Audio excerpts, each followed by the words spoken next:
Hello viewers, আসসালামু আলাইকুম। তো আজকে আমি আপনাদের সঙ্গে যে বিষয় নিয়ে আলোচনা করব সেটা হচ্ছে কুইক প্রপার্টিজ এবং সিলেকশন সাইকেল। আসলে কুইক প্রপার্টিজটা কি? কুইক প্রপার্টিজ হচ্ছে কোনো অবজেক্টকে সিলেক্ট করার সঙ্গে সঙ্গে এর প্রপার্টিজটা বা এর বৈশিষ্ট্যগুলো একটা ডায়ালগ বক্সের মধ্যে শো করবে, এটা হচ্ছে কুইক প্রপার্টিজ। আর সিলেকশন সাইকেল হচ্ছে যদি কোনো অবস্থান অর্থাৎ কোনো পয়েন্টে যদি এক বা একাধিক বস্তু যদি একই পজিশনে অবস্থান করে, তাহলে ওইখান থেকে যদি আপনি কোনো অবজেক্টকে মুভ করতে চান, ডিলিট করতে চান অথবা কপি করতে চান, যদি সেটা সুনির্দিষ্ট করতে চান, তাহলে সেক্ষেত্রে আপনাদের যেটা প্রয়োজন হবে সেটা হচ্ছে সিলেকশন সাইকেলের। নতুবা আপনার সর্বোপরে যে অবজেক্টটা আছে শুধু সেটাই সিলেক্ট করবে, কিন্তু তার পরবর্তীতে যে অবজেক্টগুলো আছে সেটা শো করবে না। তো চলুন কথা না বাড়িয়ে আমরা দেখে আসি কিভাবে এই কাজগুলো করতে হয়। তো আমাদেরকে যাইতে হবে ড্রাফটিং সেটিং এ। তাহলে কিবোর্ড থেকে আমরা প্রেস করব DS drafting setting. Drafting setting এ গিয়ে ডাইনামিক ইনপুটের পরেই হচ্ছে কুইক প্রপার্টিজ এর অবস্থান। তো কুইক প্রপার্টিজ এর অবস্থানের মধ্যে এখানে দেখেন যে display quick properties pattern or selection, অর্থাৎ আপনি যদি এখানে ক্লিক করে দেন তাহলে দেখেন আমি একটা লাইন আঁকলাম, এটা হচ্ছে লাইন। দেখেন এই লাইনটা যদি আমি সিলেক্ট করব, সিলেক্ট করার সঙ্গে সঙ্গে দেখেন একটা কিন্তু ডায়ালগ বক্স চলে আসতেছে। তো এটাই মূলত হচ্ছে কুইক প্রপার্টিজ। তো এইখানে কুইক প্রপার্টিজের যে অপশনটা হচ্ছে সেটা হচ্ছে দেখেন নিচে কিছু অপশন আছে। অপশনের মধ্যে দেখেন যে প্লেট লোকেশন আছে, টপ রাইট হচ্ছে এটা আমরা যে অবজেক্টটা সিলেক্ট করব সেটা থেকে উপরে ডান কর্নারে দেখাবে। এরপর হচ্ছে পিক্সেল কত হচ্ছে 50, অর্থাৎ ডায়ালগ বক্সটা 50। এরপর হচ্ছে স্ট্যাটিস্টিক, আর একটা রো সংখ্যা হচ্ছে 3টা, 4টা করে 4টা আসবে, 5টা করে 5টা আসবে। এটা হচ্ছে কুইকস প্রপার্টিজ। তো এখন দেখেন আমি এই লাইনটা সিলেক্ট করলাম, সিলেক্ট করার সঙ্গে প্রথমে আসছে কালার, পর লেয়ার, লাইনটা বা লেন্থ। যদি আপনি এর থেকে আরো কাস্টমাইজ যদি আপনার কোনো কিছু প্রয়োজন হয় সেক্ষেত্রে আপনি কুইক প্রপার্টিজে চলে যাবেন।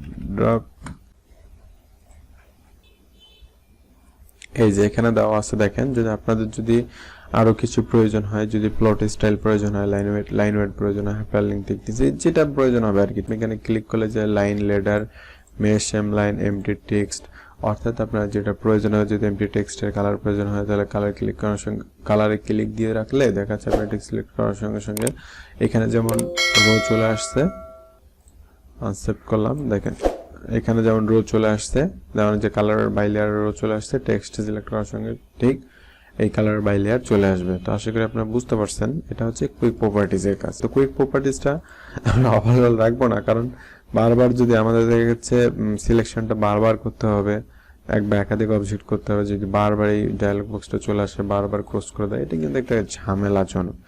মেবি আপনাদের যদি কারো প্রয়োজন হয় তাহলে আপনারা রাখতে পারেন, আর যদি না প্রয়োজন হয় তাহলে টিক মার্কটা উঠাই দিবেন। আর এটা হচ্ছে সিলেকশন সাইকেল। আসলে সিলেকশন সাইকেলটা কি? তো সিলেকশন সাইকেলটা বোঝানোর জন্য আমি একটা কাজ করব, সেটা হচ্ছে দেখেন আমি লাইন ড্র করে নিচ্ছি, একটা, দুটা, আবার আর একটা,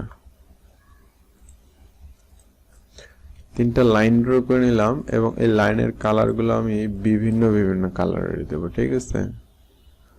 এটা দিলাম লাল, এটা দিলাম তাই, ওকে, 3 কালার হয়ে গেছে। এখন আমি একটা কাজ করব, সেটা হচ্ছে আমি এই লাইনগুলোকে সোজা করে নিব। সোজা করে নেওয়ার জন্য ট্রিম,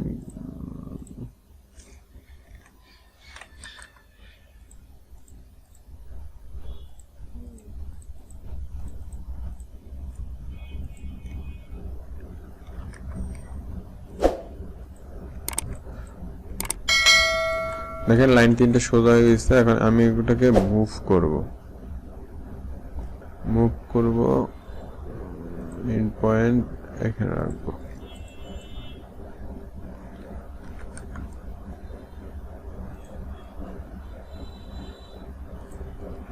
দেখেন ভিউয়ার্স, আমি 3টা অবজেক্টকে একই জায়গায় রাখছি। এখন যদি আমি এখান থেকে চাই যে আমার যে সাদা কালারের যে লাইনটা আছে আমি সেটা এখান থেকে আলাদা করব, এখান থেকে মুভ করব। এখন যদি আমি এটা সিলেক্ট করি, সিলেক্ট করার পর যদি আমি এটা মুভ করি, তো দেখেন লালটা যাচ্ছে কিন্তু আমার সাদাটা যাচ্ছে না। তো সেটা করার জন্য আমাদের যেটা করতে হবে সেটা আমাদের সিলেকশন সাইক্লিং এ যাইতে হবে, সিলেকশন সাইক্লিং যাওয়ার পর অ্যালাউ করে দিতে হবে, তারপর ওকে করে দিতে হবে। তারপর দেখেন এখন যদি আপনি সিলেক্ট করেন, সিলেক্ট